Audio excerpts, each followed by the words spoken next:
You're listening to the smartest guys in marketing, the best show on the planet for client businesses to learn about traffic, funnels, sales, conversions, and marketing coolness. Chris and Taylor are the founders of Traffic and Funnels, a digital marketing consultancy helping you get paid clients from cold traffic daily.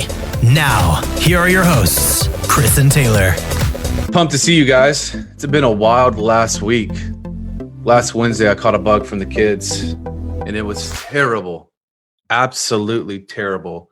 I was in bed for days.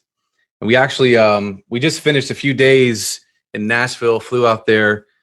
We just spent 2 days planning the next quarter. And then also yesterday, if you can't tell, I'm a little bit burnt. Yesterday, we hit the boat, and that was amazing. Took some of our team members out on the lake, did the jet ski stuff, living the good life. Oh, look who it is. You know what I've done today? It is a little bit of everything. Miracle. Do you have anything planned to talk about today, or are we just goofing off? Well, I always love to goof off. But no, I thought we could talk about some of the stuff that we went through with our Q3 planning. I'd say it was the best trip that I've had to Nashville. There is you want to tell them why? Buzz in the city of country music. And it's not the country music. Yeah. It's what's happening right there. It's right there in that spot. Country. It's the country man. It's not the country music. It's the country man. No, dude, here's the thing. It's crazy. I walk in. Well, I came on Sunday, but I walk in on Monday, and just like my mind is blown, dude. Like I'm here on Lonely Island, the Queen City. Right, we've got a few team members here. But I walk in on Monday and just the buzz of activity. You know, all of our salespeople are relocating to Nashville. Just to see them on the phones, helping people literally around the world. Our operations team just making it happen. Obviously, the planning stuff that we were doing with marketing was just unbelievable, dude. And we were talking about this, just what we've come from, right? We started Traffic and Funnels just a little bit over 3 years ago. And even just looking at the last year and the progress that we've made is just mind-boggling. And I really think that it's gone beyond me. It's gone beyond you. Our clients are like starting to capture this unique DNA that is Traffic and Funnels. Our team members are starting to capture this unique DNA that is Traffic and Funnels, and they're taking this thing and it's spreading. And I really feel like it's becoming like a movement.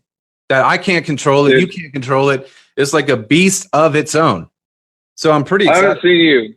I haven't seen you this fired up in a while. And it's encouraging, man. Dude, you get me on a private plane and you get me on the lake, and that is a recipe for Chris getting fired up. Dude, I agree with that. What do you want to talk about? The story of the jet. So I texted Chris about a month and a half ago. I was on a staycation. Many of you know I just had a baby girl, and we decided to take a few days to go downtown and stay in Nashville. And I said, dude, I think you need to come to Nashville for a quarterly planning event. And he was like, why don't you come to Charlotte? I was like, yeah, okay. I'll just pack up 20 staff people and we'll fly to Charlotte, because all of them are in Nashville. And he was like, whatever. And I was like, if I get you a private plane, will you come to Nashville? And he didn't even think about it. He just said, yes, absolutely. It was like a 10-second text response. So I booked him a private plane, and he had to come. And it was one of the best experiences of his life. And you have decided that you're never flying commercial again.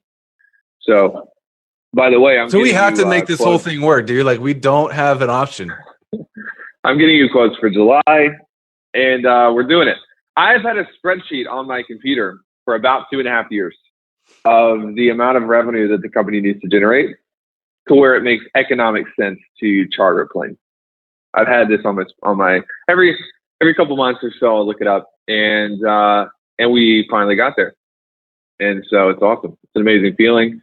We have really good goals for Q3, and I think this is one of the biggest lessons that we've learned is learning how to manage us. If you're an entrepreneur, you want to do everything. You have all these ideas. You probably wake up at 2 a.m. with ideas. You're like, I can do this, I can do that, I can do all of the things, right? But when it comes to bandwidth, being able to throttle yourself and focus on just a handful of things. So we have 6 projects for Q3. We have a limited amount of things we're going to focus on. And to be honest, when we were sitting in the studio and putting these things on the board, I don't know if you felt this way, but a couple of times I was like, we could probably do more than this, which is exactly when you get to a place where you're like, actually, you've got a team and everything. We've learned how to set far out goals while at the same time making sure that they're not so far out that we completely burn ourselves to the ground and get overwhelmed and all of those things. So we're looking at actually getting close to $2 million a month in revenue by the time we head into Q4, which is exceptional. The reason I was late to this podcast is because I'm negotiating lender offers on $822,000 in real estate for this month. And we're just going. Nobody's slowing us down. It's time to go. Then I was thinking about this morning. I was at the gym, finally back in my routine. I got sick Wednesday last week and I was just out and it was terrible. So it felt amazing to be back in my routine. And I was just thinking, man, I was like, just processing, taking a jet from Charlotte to Nashville, just the experience. I mean, we've been on a private plane before, but not through traffic and funnels. And I was just thinking about the experience. I took some team members that live here in Charlotte with me on the plane, the experience for them. Dude, just thinking about growing up and my background, your background, what makes us different, dude? Like just thinking about Nashville, what's happening at the office, the ability that we can even, like, bro, pulling up to the executive center, there was no security. There was like a total of 3 people in the lobby. Most of We're gonna talk about this. We're gonna talk about this all day, dude. Yes. So, and the pilot comes in, he's like, all right, I'm gonna check the weather here, make sure we're good to go, and then we'll get going. So, a nice old man came and got our bags, took them to the plane. We walked 40 feet out to the plane, and just thinking about this whole thing. And this kid who grew up as, you know, someone, my dad was in the military, and really my whole life growing up, we struggled financially. I'm thinking from where I came from, being a broke ass missionary, wanting to make a massive impact around the world, literally not knowing if I was going to make it to the next day financially, to now flying private, the impact that we have, the offices that we have, the team members that we have. What makes us different, dude? What makes you different, me different, our clients who are experiencing success different from everybody else? Everyone who's listening to this podcast, who's on this live stream, what makes us different, right? I mean, we are very handsome, but it's not that, right? Might be. We've got some great hair, but it's not that. What is it? What makes Taylor Welch different, Chris Evans different, right? Because I believe that if people do the right things, they can have amazing things. Like their dreams can come true, whether it's flying private, going to Turks and Caicos, buying your wife the dream house, whatever it is. So that's the question. What makes us different? It's a lot of different things. Like we could go into a lot of different things, but I think one of the things is we keep moving the targets. That's probably one of the most significant things. If you get past all the fundamentals, yeah, you know, we invest into the right people. We invest over a couple 6 figures a year into the right people. We focus. We ignore the shiny objects and we do the things that we know are proven to work. But we talked about this yesterday for about an hour and a half on resetting the targets and normalizing and actually creating normalcy in doing big numbers. I do think that this is one of the most significant obstacles that stands in people's way. If you think that your level of income that you're shooting for is a big deal, it's likely that you're never going to achieve it. You have to get around people who can make that normal, who can actually bring that, quote, big goal down to a place of normal goal. And we keep resetting the targets. Every time we hit a new target, we'll reset the benchmark. And we do it in a healthy way. But our clients report on the same thing. I just sat down with Samim last week. He was in the office. And he's like, it's crazy to think like I'm doing $85,000 a month by myself. And it's not really a big deal. And I kind of am bored, actually. Like, what? Like, you actually have this guy who's doing $1 million take home a year by himself, a little bit bored with it. It's because he's gotten around these people and he's put in the work. We didn't do that for him. He earned that for himself. Yep. But he's made it so normal that he's like, well, what's next? There's more to do. There's more to achieve. And most people are like, man, if I could just make 10 grand a month, I would be set. It's like, well, you're not going to do that because it's obvious that it's such a big deal to you and it's so far out to you that your central nervous system won't know how to process that. So you're going to get a classic car. That's what we decided yesterday. after you get Bro, your lake house. that's been written in the stars for a long time. Yes, it has. Dude, I think it comes down really like the source of it is it comes down to how you think. I mean, you're saying that, but it comes down to how you think. And a lot of it is how you think about yourself.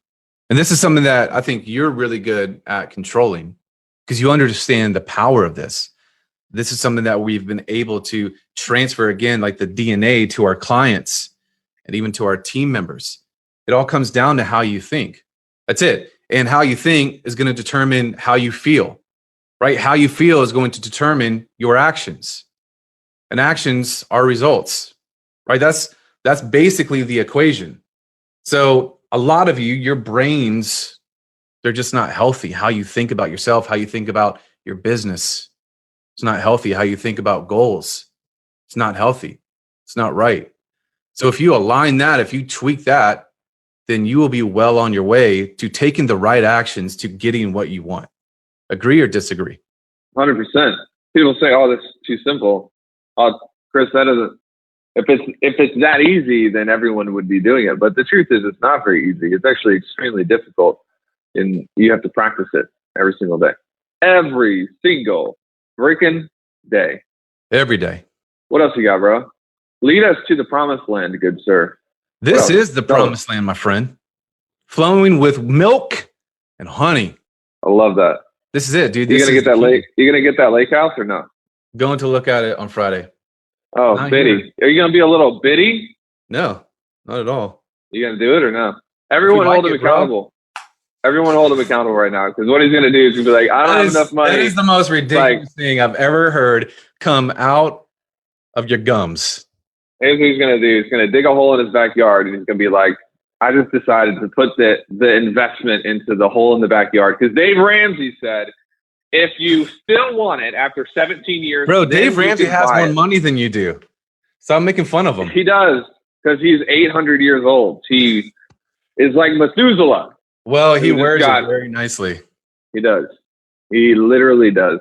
Hey, let me ask you a question. Says, "I am a champion." I agree with that. You are a champion, Joshua. So if thinking is so important, how do you get on the right path to think correctly, to really start this domino effect?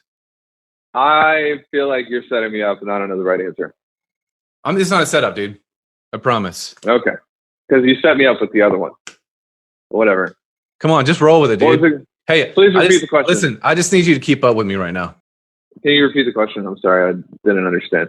Say it again. If thinking is the right way to start, to get on the right path, how do you hack that? Is that that's the secret right there. I have a few thoughts. Thinking. Dude, it all started for me. You want to know where it started for me? Yes. It started for me when I was actually about 22 years old, and I can equate where we are now to like the very first thought I had. The very first thought I had about my thinking. Step one is, dude, people do not think about their thinking. This is called metacognition. If you study psychology and the process of neuroplasticity, metacognition is when you actually think about how you're thinking. I'm sorry if I just lost all of you, but thinking about how you think. And I remember I was at Starbucks in Cordova, Tennessee, and for the first time I was reading a book called The Happiness Advantage. And I was working at a church, and it was the first time I can remember thinking about how I was thinking. Thinking about is how I'm processing life the right way, because I was looking around at where I was, and I didn't like it. I didn't like the money that I had, and I didn't like the impact that I had. And dude, 100%, like you have to actually start thinking about the way you're thinking. If you never do that, you're gonna live programmed by the world. And there's all this programming, and there's all this, mental circuitry that is written in us from a very early age, and we have to take that on ourselves to actually fix it. And then, a hack, if there were a cheat code for that, it really is your environment, man. Like that's the cheat code. If you want to be able to speed things up, it is environment. Because when we got into an environment of people who knew how to think, and they thought about how they thought, and they had experimented with the way that they thought, and they were talking about it, and they all had the lives that we wanted. And it's like, dude, there's something that just whisks you up to a new level. And you can either push the boulder up the hill by yourself, or, you can hop on some sort of mechanism, be it a train, helicopter, whatever it is, and your environment is truly the mechanism that is going to help get you out of the grunt work. I don't know if that's the right answer, but that's exactly what came to mind. Like, how do you do that personally? I mean, in regards to your environment, because there's a lot of ways that you can really mold your environment to help propel you. It's two things, like people and things, because most of the chronic baggage in people's life is other people. It's a family that doesn't believe in you. It's friends that don't believe in you. It's when, you're like, I'm going to change the world, but nobody that you're connected to is changing the world. Okay, well, that's a big problem. Yep. You need to acknowledge that and start thinking about that. And it's when, your mama didn't have any money, your grandma didn't have any money, your great grandma, bless her soul, didn't have any money, your great great grandmother, she, you have this lineage, and you're like, all of a sudden, like, I can't trust the opinions of my family, not because they don't care about me, but because they don't know. That's a difficult thing, especially depending on culture. Step one, you just have to pull out the weeds of the people that are holding you back. Step number two, you got things. We teach our team to normalize with people and to normalize with things. It's very difficult to truly make it if both of those things aren't locked in. Let me give you an example. Maybe everybody in your life, Chris, agrees with you, but every time you get out of the office planning a $13 million quarter, you get into a 1977 minivan that the engine's broken down. You're screwed. Like, the things in your life don't support the image that you have of yourself. Now, I'm not saying you have to, buy the Rolex and you don't have to flaunt and do all those things, but there's something to be said for making sure that the image you have of yourself and the projection you have of yourself is not being completely destroyed by the environment, tangible environment that you operate and live in on a daily basis. Yeah, dude, what you said about the agreement thing, that is massively powerful. It's like, what are you subconsciously agreeing with? And right, you are subconsciously agreeing with basically how I see it, the people who you surround yourself with, like their lifestyle, their beliefs, their values, their motives, whether it's physically, whether it's people on Facebook, whether it's the things that you're consuming through TV, like you are agreeing with that to some extent. And what you might not realize is the power of that consumption, right? Because your brain runs on programs. Yep. So how you grew up, the things that you're doing now, right? That you are constructing the program inside you. And that's going to translate into how you feel and then the actions and the stuff that we were talking about before. So right now you have to identify, like, what are you agreeing with? What are you saying? Okay, this is acceptable in my life. Is it driving that 1997 minivan that leaks exhaust inside, right? Like, what is it? What are you okay with? Like, you have to identify that. And I think the big issue, dude, is people don't know what they want, right? You ask, I bet the majority of the people listening to this, watching this, we said, hey, what do you want? What are they going to say? Well, I don't want a 1997. Yeah. They're going to talk about what they don't want, or they're going to give you vague, lacking specificity. Well, I want plenty of money. Well, compare yourself to people who are less fortunate to you on the other side of the world. You do have plenty of money, and the world will organize itself in proportion to your specificity about what you want, not necessarily to whether you think you deserve it or not. There are plenty of really smart people who they deserve to have it all, but they are so vague and untethered and constantly to and fro. There's no specificity. There's no focus. There's no clarity. Ding, ding, ding. People like clarity. And therefore, they don't know how to put their hand to the grindstone and actually push. They don't know what they're pushing for. Yeah. And I think, honestly, dude, a reason why people, they don't know what they want is because of their belief system.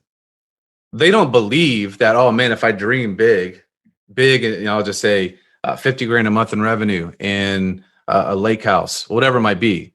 Like, they have no belief system for that. And so they can't get clarity, dude. Dude, or they feel like they don't deserve it. They feel like it's selfish to want those things. And that's where you know that somebody's programming is really wrong. Like if you download a virus onto a computer, even today, even with all of the antivirus softwares we have, if you put a strong enough virus on a computer, it will not function optimally.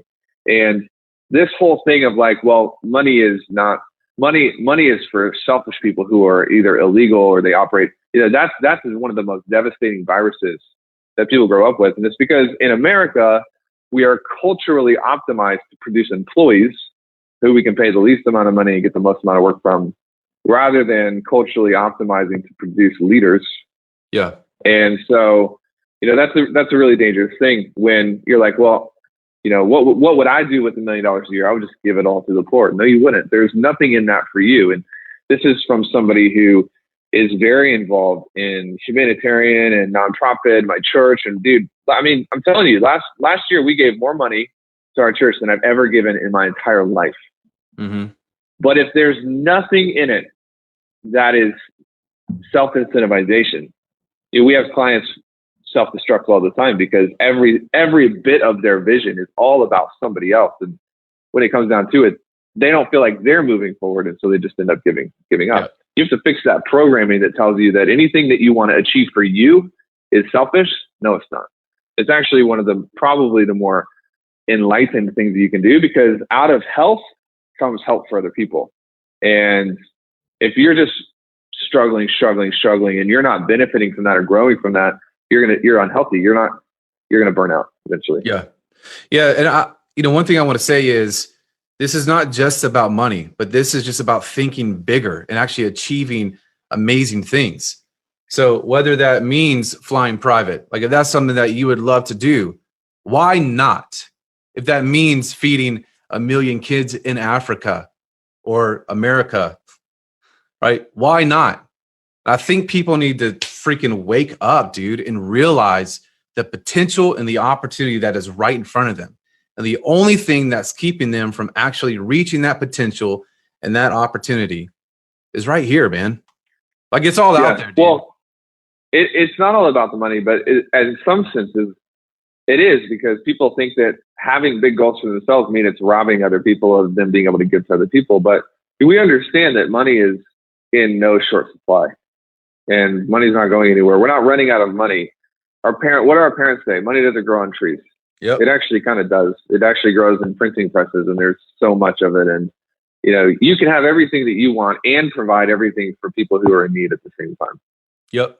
Just a thought, man. Just trying to go on that dangerous territory. Anything else? Bro, what do you think? You tell me. You're the one on fire today. Dude, I think people just need to freaking realize what they want. Realize what they want. Realize that it's possible. Realize that it's okay. Yes. Right? And freaking go after it. Stop agreeing with all the BS that you've been taught and you've been programmed into for however long. Like now you know, and you can't have that excuse anymore. If you have a decent brain, right, and you've got some limbs and you can do some stuff, then you have no excuse. Literally, you have no excuse. Freaking wake up, get your brain right, get your mind right. Realize that what you want is right in front of you. You have to freaking get it. Nobody else is going to bring it to you, and go freaking get it. Truer words have never been spoken here.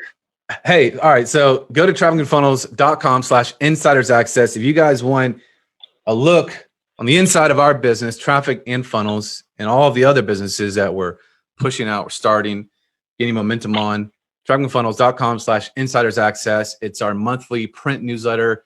We send it in the mail, and we also send it and we deliver it digitally. It's crazy, but we do it because we love you guys. And very difficult. It's a ridiculous value. So start. No one will ever know the sacrifices we make for you to do print and digital. If you guys, if your belief system is struggling, start small. Like if you can't see yourself investing thousands of dollars or whatever, start small. Get on Insiders Access monthly, and just start changing your environment and your agreements. So good, man. All right. Adios, everyone. Peace. Bye.